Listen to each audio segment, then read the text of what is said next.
When you think about businesses that are selling through the roof, like Aloe or Allbirds, sure, you think about a great product, a cool brand, and great marketing. But an often overlooked secret is actually the businesses behind the business, making selling, and for shoppers, buying, simple. For millions of businesses, that business is Shopify. Nobody does online business better than Shopify. It's home of Shop Pay, the #1 checkout in the world. You can use it to boost conversions up to 50%, meaning way less carts going abandoned and way more sales going through to checkout. Sign up for your $1 per month trial period at shopify.com/income, all lowercase. Go to shopify.com/income to upgrade your selling today. That's shopify.com/income. This podcast is supported by Progressive, a leader in RV insurance. RVs are for sharing adventures with family, friends, and even your pets. So if you bring your cats and dogs along for the ride, you'll want Progressive RV insurance. They protect your cats and dogs like family by offering up to $1,000 in optional coverage for vet bills in case of an RV accident, making it a great companion for the responsible pet owner who loves to travel. See Progressive's other benefits and more when you quote RV insurance at Progressive.com today. Progressive Casualty Insurance Company and Affiliates. Pet injury is an additional coverage and subject to policy terms. My name is Lily, and I've had hidradenitis suppurativa, HS, for years. I finally found some relief since taking Cosentyx. Relief means I can show up more. Cosentyx secukinumab is prescribed for adults with moderate to severe hidradenitis suppurativa, HS. Don't use if you're allergic to Cosentyx. Before starting, get checked for tuberculosis. An increased risk of infections and lowered ability to fight them may occur, like tuberculosis or other serious bacterial, fungal, or viral infections. Some are fatal. Tell your doctor if you have an infection or symptoms like fevers, sweats, chills, muscle aches, or cough, had a vaccine or plan to, or if inflammatory bowel disease symptoms develop or worsen. Serious allergic reactions and severe eczema-like skin reactions may occur. Learn more at 1-844-COSENTYX or Cosentyx.com. Ask your dermatologist about Cosentyx. It took 2 Russian invasions of Ukraine and 2 elections of Donald Trump to get the Europeans to wake up. But now we have finally woken up. Hello and welcome to this episode of the Disorder Podcast with me, guest presenter Arthur Snell. This episode is coming out in the same month as the NATO summit, which takes place at the end of June in The Hague, the Netherlands. NATO is, of course, a central organisation in keeping global order, and perhaps one could argue has also been implicated in the disorder of the current era. To try to understand more about NATO and its history, its significance in the Western Alliance and its future, it was my great pleasure to speak to Sten Rynning. Sten is a professor of history at the University of Southern Denmark and the author of a recent book, NATO from Cold War to Ukraine, a history of the world's most powerful alliance.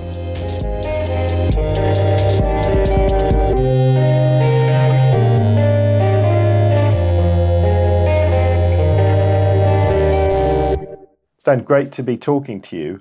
Of course, we're talking in a period, early 2025, when it feels as if the whole concept of NATO has been kind of turned upside down. People wonder whether or not the alliance might continue, or certainly continue with its most powerful member, the United States. But your book is really a history, and in a way, I feel that what a lot of listeners to this podcast might not be familiar with is actually that this is not the first crisis that NATO has faced. So I wanted to go right back to the beginning. In brief terms, how did NATO take shape? I mean, there are certain key individuals, aren't there, who drove this. There was nothing inevitable about the appearance of NATO. No, there was nothing inevitable, certainly. And in my book, I go back to the onset of World War II, because it's really the big fight against fascism and communism, the worry about communism that creates the alliance, and it's forged in World War II. Then that war ends. It takes a good 4 years for the Allies to get to the point where they realize that they have to formalize an alliance. Yeah. And the big player in this, I would say, is Roosevelt, President Roosevelt. Of course, he dies before the end of the war and well before the creation of NATO. But he is the key figure in taking his country from a position where it is a spectator to events in Europe to becoming a key participant in the war. He forges this with the Atlantic Charter in August 1941, so before the US enters the war. It's a summit with Winston Churchill. Churchill comes to this summit very much hoping that he can pull Roosevelt into the war. But Roosevelt has other ideas. He wants Churchill to agree to terms that will suit the Americans, that will make it palatable for him to pull his country into an engagement. And by that he means he wants to end European ways of doing power politics. Right. Well, he manages to get this Churchill to agree to this in the Atlantic Charter. The US enters the war. They want to go home. And when they realize that there's a Cold War in the making, Truman revives this. He creates NATO, and he puts to life this ambition that if the US is to engage in Europe, it must be to defend Europe vis-a-vis the Soviet Union, of course, but then also, very importantly, to help Europe move beyond balance of power politics. NATO becomes a very peculiar alliance. It's there for power purposes, keep the Soviet Union out, but it has this transformative ambition to make Europe a peaceful place. And how inevitable, because as you say, that there's a gap between the end of World War II and the formation of NATO, and in a sense, the transition from World War to Cold War is in some respects very fast. You know, the dash for Berlin, the different powers at the end of the war trying to sort of take control. But to what extent was there any inevitability about the Western powers forming this extremely significant military alliance at that stage when, of course, they were exhausted by warfare?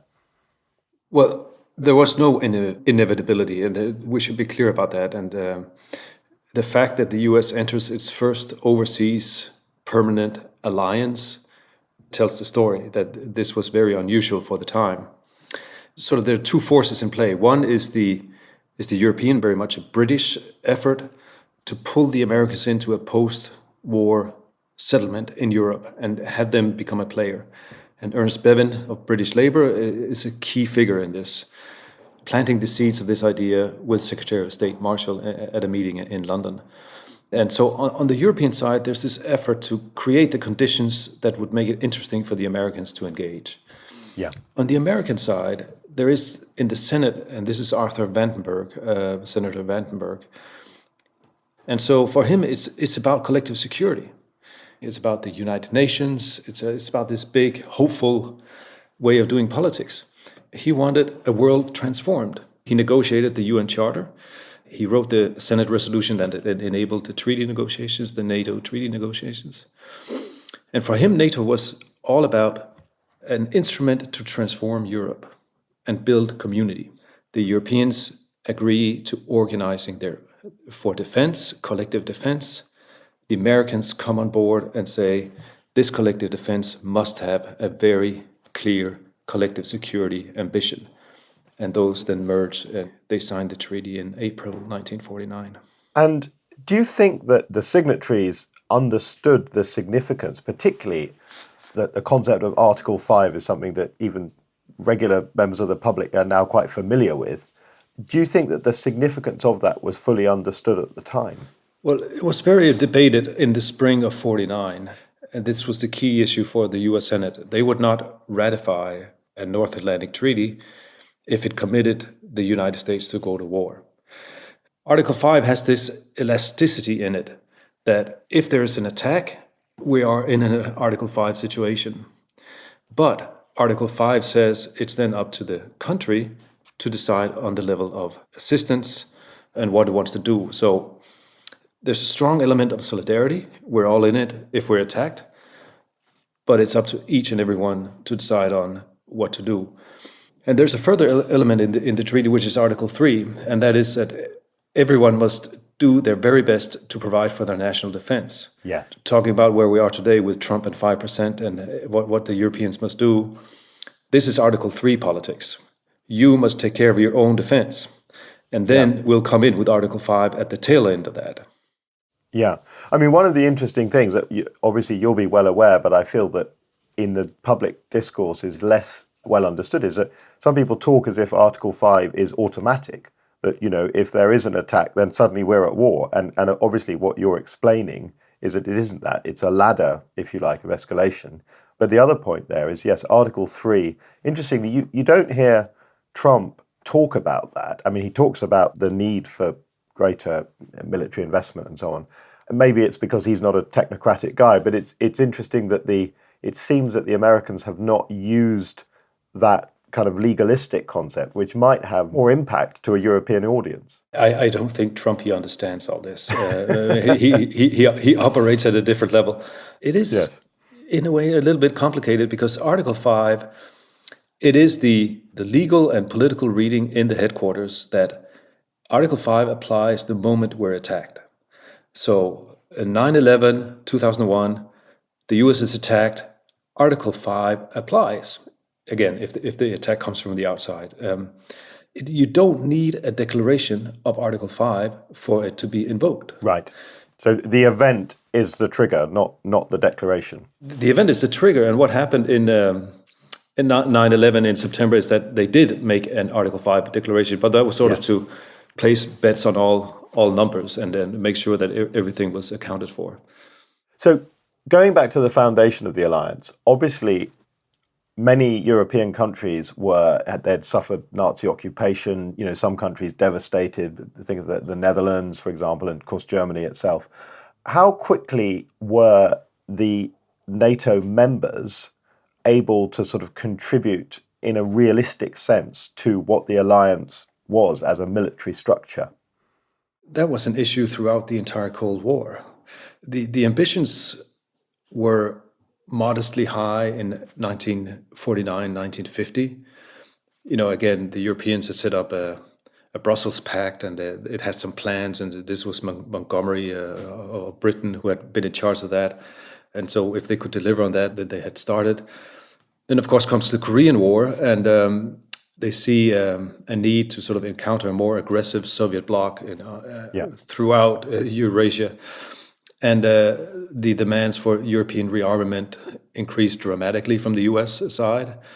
And when they can't deliver on that, there's sort of a reckoning in the early 50s that whether it's the modest Brussels Pact plans or whether it's the sort of Korean implications, Europeans, they can't deliver.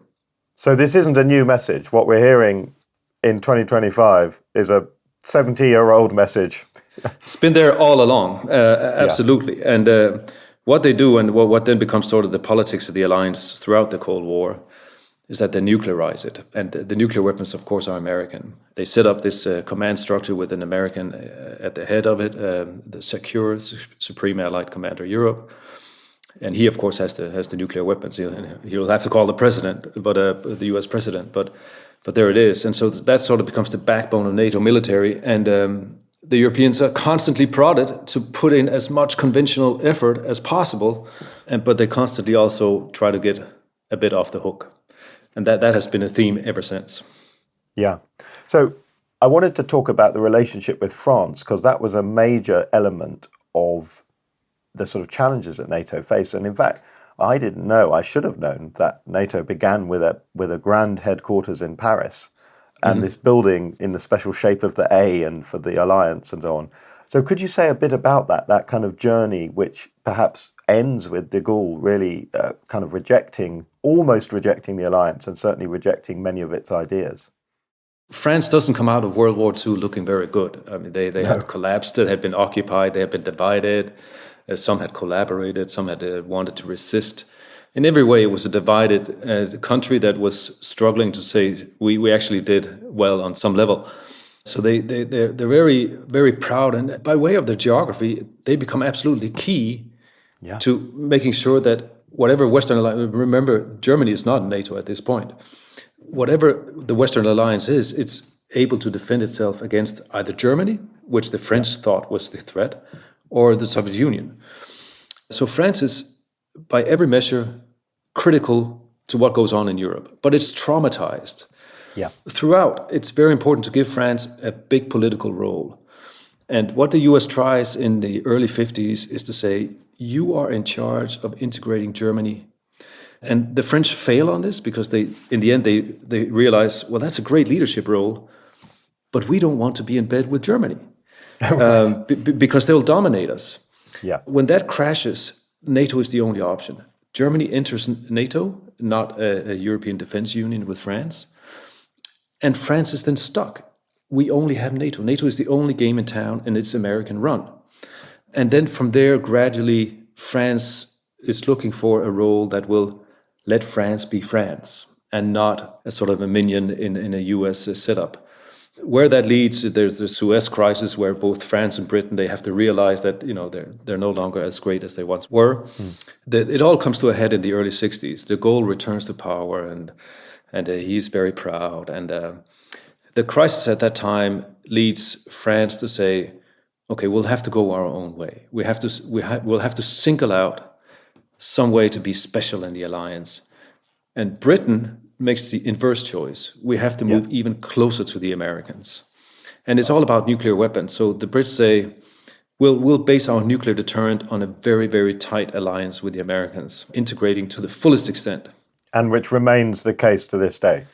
That's right. We saw a couple of days ago that there was a British defense review coming out, led by Lord Robertson, the former Secretary General of NATO, a former British defense minister, where it's really a tightening of the nuclear alliance with the Americans. So here we go again. Britain is choosing America on the nuclear dimension. France, at the time, chose independence. They had to build their independent nuclear deterrent and build an independent foreign policy around it. What happened in the mid-60s then is that they say we're no longer part of the integrated military command. We will have our own military forces. We won't be owned under this supreme allied commander, the American. We are our own masters, but will remain in NATO politically.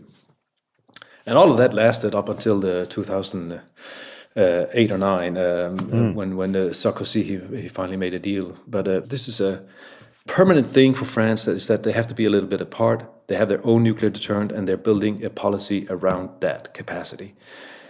And when we look at where we are today in Europe with everything going on and the European need to step up not only with conventional forces, but also with their own nuclear deterrent, France is the bigger game in town because they have their own means.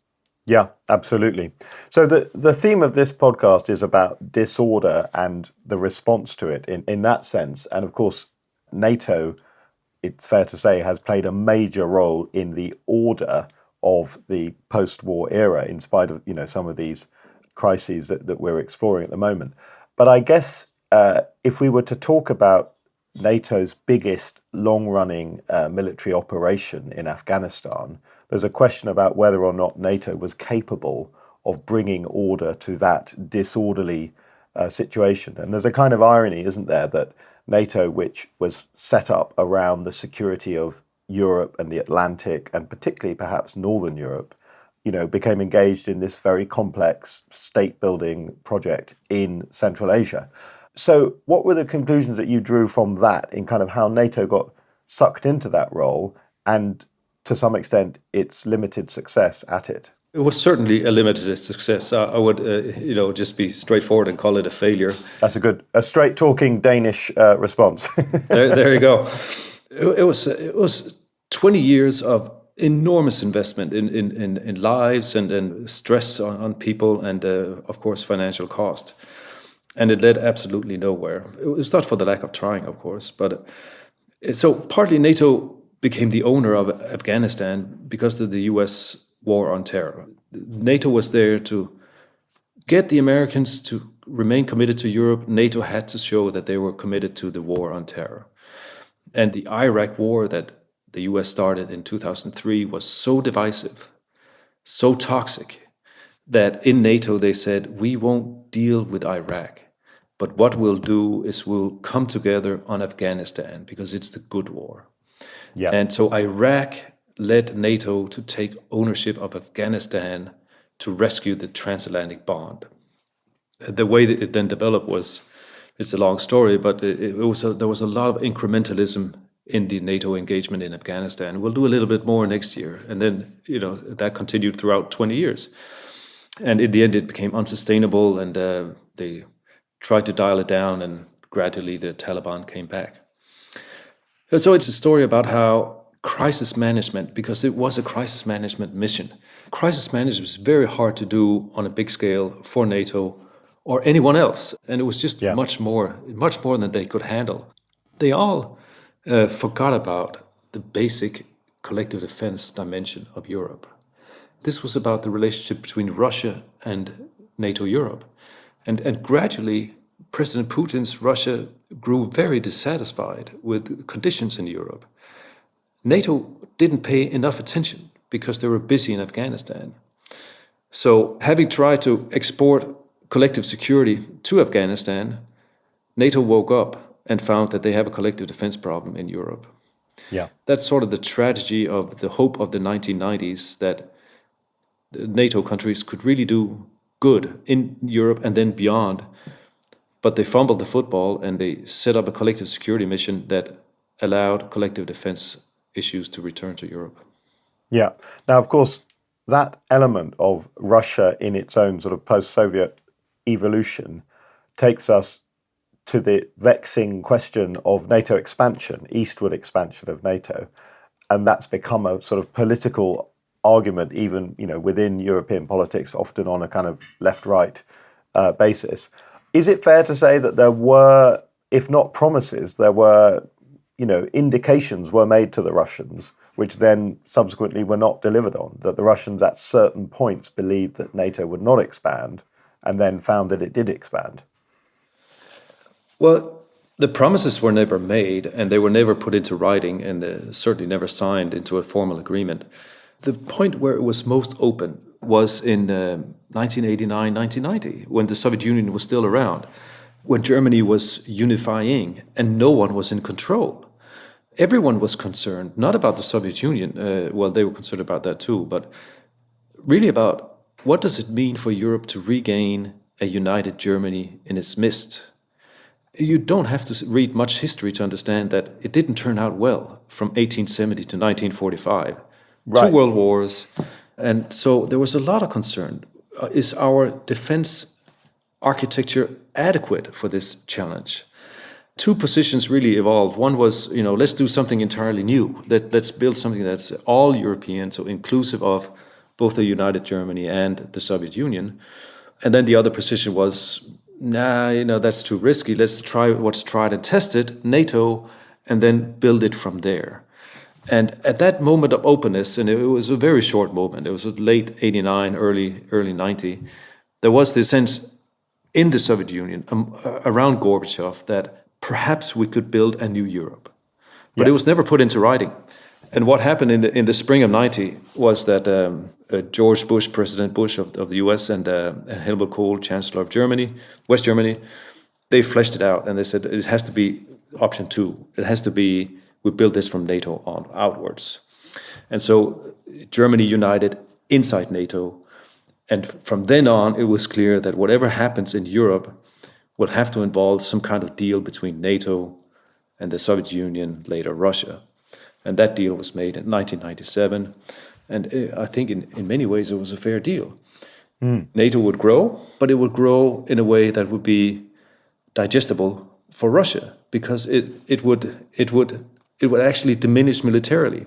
They would dial down their forces. They would absolutely cash in on the peace dividend, and they wouldn't move any of their forces eastward. NATO would become, as I say, big and soft. It wouldn't in any way be capable of threatening Russia. The deal with Russia was then, we'll do this big soft NATO if you guys stay on the path of democracy. That was the deal they made in 97, and they repeated it in 2002. And again, they all believed it, and they all thought, well, it might not be perfect, but it seems like it's working. And then Iraq happened, and they went to Afghanistan, and they woke up a little bit later, realizing that it's a different Europe. Of course, an important moment in this story is the Kosovo campaign in 1999, when NATO's kind of first military, as an alliance, a military engagement. Could one make the argument that contributed to a kind of disorder, in the sense that it was, in terms of international sort of legal cover, there wasn't a UN resolution. Now, of course, we could say, well, that's because Russia was playing a blocking role. So it sort of operated in a kind of new, uncertain legal space, and that legal space was kind of paving the way then for the Iraq intervention, which again had this post-UN legal architecture.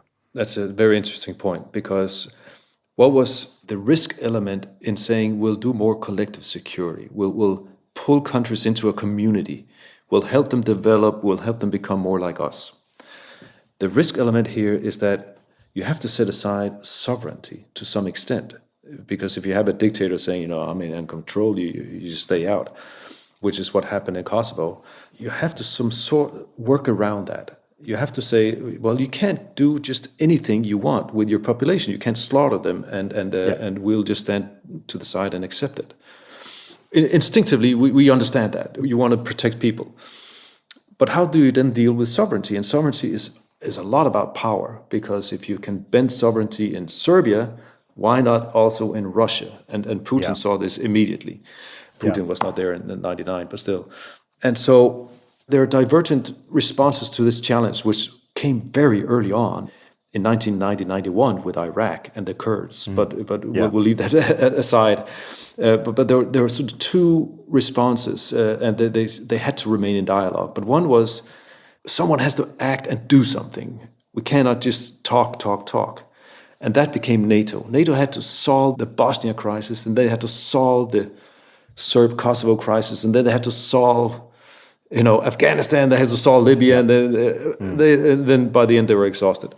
But there was the other strand, which was, let's rationalize this into a UN doctrine so that we protect people. Yes. And this became the responsibility to protect the doctrine, R2P. It grew immensely in the UN debate. They were not immediately related, but they fed off each other, these two. In the end, what happened in the 2010s, to fast forward a bit, was that everyone was exhausted. Both those who debated it and those who were acting.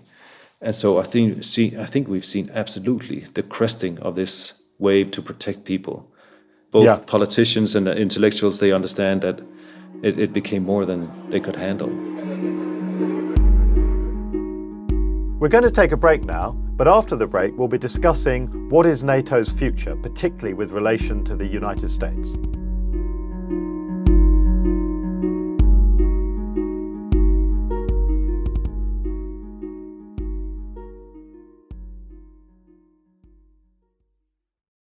I wanted to, so perhaps the last part of this discussion, talk about America, because as you identified right at the beginning, there was this tension where America committed enormous resources militarily into European defense, and there was this sort of constant attempt to draw up to increase Europe's contribution, arguably with limited success. But obviously, we've now reached a point where American patience appears to have reached its conclusion. Of course, as readers of your book will know, that during the Obama era, this was a very live debate. So it's, Trump is not unique. He's unique in his style and his sort of aggression. But I guess the question now is, does NATO have a future with an American partnership?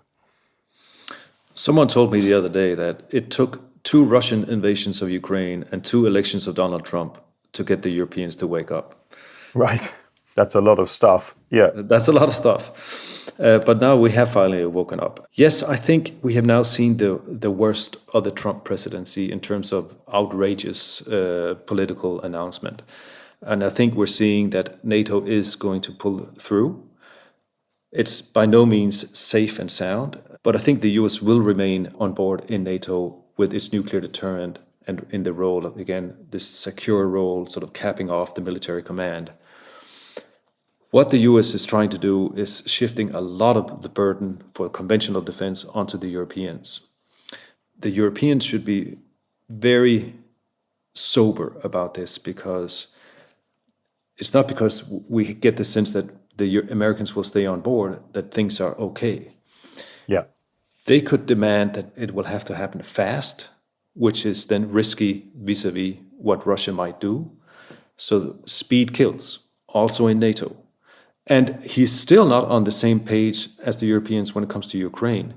The Europeans are very clear, it has to be Ukraine first. It has to be Ukraine over Russia. Trump is still where he says it's Russia over Ukraine. So that's very divisive and very dangerous. So the good news is, I think the Americans are on board. They're going to stay with their extended nuclear deterrent. They want to have a foot in NATO. But it's the extent of the change and how fast it has to happen, and Ukraine, those are very big issues of concern, and the Europeans should remain very active in shaping their own policies on these issues. So the final part of this conversation, we like to try to find solutions, or at least ideas that might lead to solutions in this podcast, and to, as we would say, order the disorder in the sense that we are looking at this disordered world, and clearly in Europe with the Ukraine war most obviously. With your perspective of having studied in detail NATO's history, is actually, drawing from your last comment, is the future something about just continuing to keep the alliance and its structures going, or does something need to change? Does there need to be a new type of European security architecture? And of course, one element of this we haven't talked about is the European Union, but clearly it has hugely increased its activities in the defence sphere, particularly in the light of Ukraine.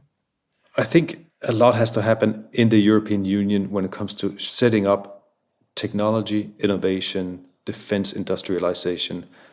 No one will have missed that defense industry cannot produce the weapons of yesterday. It has to be forward-looking, it has to be innovative, new technology. There's a big challenge there for the Europeans to make that happen in Europe. That's the European Union. The European Union is also on military enablement, infrastructure, making sure the bridges can carry heavy equipment, the trains can run on time, resilience of our societies. All of that broad security thinking is anchored in the European Union. A lot more needs to happen there, and they must draw Britain into a partnership on all these issues. Then they have to try to pull in Ukraine into the European Union. It's going to take a lot of time because the European Union is a broad, complicated organization, but it has to be Ukraine first for the duration. And then if they want to avoid a return to balance of power, where all these institutions, they crumble under the weight of power competition, they have to keep the American engaged for 10, 12 years and then work it out. So be patient with Trump. Try to swallow whatever he puts out there and work on your priorities. Do not make a sub-club in NATO. Do not make a European pillar that would, to be frank, piss off the Americans. Because then they might leave and speed kills. And then Europe will stand with the problem.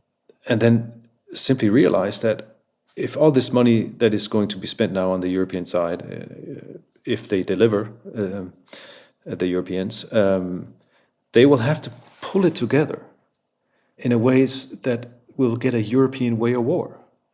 We cannot fight like the Americans. We don't have all the equipment and all the fancy platforms.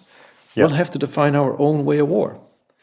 So I think next step is to start thinking about what would a European way of war look like, and how can that be anchored in NATO and supported by the EU. I think that's where we need to put our intellectual efforts. Yeah. I guess I'm talking to you, you're in Denmark. We've seen this, one of the strange events of the last few months has been a threat against a territory of the Kingdom of Denmark from the United States. Now, some people might think, well, it's kind of an unrealistic concept, but there seems to be the quite fundamental tensions within the alliance that a few years ago just wouldn't have been imaginable.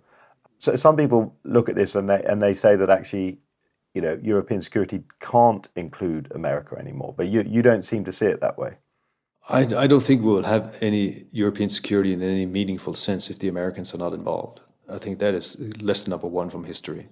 So the Europeans will have to, live with Trump for as long as he's here and make sure that this transition to a different division of labor across the Atlantic, this transition can take place over a decade or so, because this is what Europeans need to build up their own defense, their own way of war. They can only deter Russia if they have an own way of war. Yeah. It's not by having stocks of ammunition that Russia is deterred. It's if these capabilities are pulled into a real fighting force, that Russia will be deterred. And that it takes a lot of time. But of course, as you say, Greenland, all bets are off if one NATO ally attacks another. Then what is NATO for? And I can say that the Danish government is doing quiet diplomacy, but it's very, very mobilized. It's the gravest threat to Denmark since the end of World War II. And it comes from the United States. It's absolutely outrageous, and it takes up a lot of political oxygen in Copenhagen. Yeah. So my final question, if you look across the alliance, and of course the alliance now includes some significant new members, Finland and Sweden, are there case studies, because you were talking about this European way of war and deterring Russia, and I'm struck that Finland, which for decades was seen as perhaps, some people would say we didn't know what side they were on, and now people look at Finland and they see it as a kind of exemplar of defence, of national defence. Are there case studies like that, or others from your work, that you would draw out which perhaps point to the future? Poland, the Baltics, Finland, they know their neighbor very well and they're preparing for it. But what they are all challenged to do is to be solidaric with the other NATO allies. So if it's in Bulgaria, or where something happens in Italy, or even Portugal, of all places, can they send forces? They can't. They're very dug in. And Finland was always dug in, and so is Norway. Norway is also very territorial because they're neighbors to Russia. And so for them, setting up mechanisms that will allow Finnish forces to go to Poland, you don't have to say Portugal, but even Poland. Their niche in the collective defense is to really dig in. What other countries must do, from Britain, France, etc., Germany, is to develop the forces that can move in. This division of labor is developing, and I think it will work. The Brits are very good at it. They need a bit more forces, the more muscle, as we all do. A few more men, basically. A few more men, yes. And this will be the core of the new Europe, whether it's encapsulated into NATO or some other format. But it will be Britain, France, Germany, reinforcing the Baltic and the Nordics. What happens in Southeastern Europe and in Southern Europe will be a little bit detached. And this divide will drive a lot of the politics in NATO, and it will be crucial to build bridges. You cannot get beyond the divide, but you can keep it manageable. If you take the US out of the equation, it will become unmanageable, because the Southern allies will feel that the Northern, who will only have muscle to defend themselves, are irrelevant to their security agenda. And Spain, with its struggle to spend money on defense at all, will be irrelevant to Finland. And once irrelevance sets in, you don't have an alliance. So keeping it in NATO, keeping it manageable, this divide within Europe, is absolutely crucial. Well, I think that's the perfect point to conclude this discussion. Sten, thank you so much for talking to me today. Well, thank you. It was my pleasure. Thank you for having me on.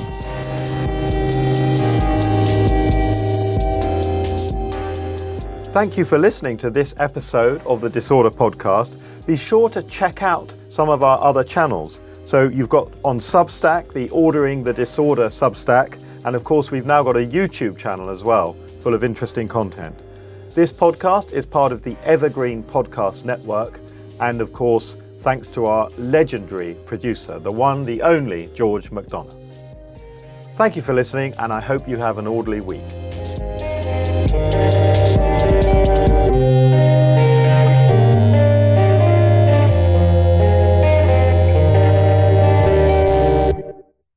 Hello, mega orderers. We strive in partnership with the new production company Evergreen to create the best possible listening experience for you, the orderer. We appreciate your feedback about the show. We want to learn about you. What topics would you like? What kind of sponsors do you want to hear about? How we have a better experience?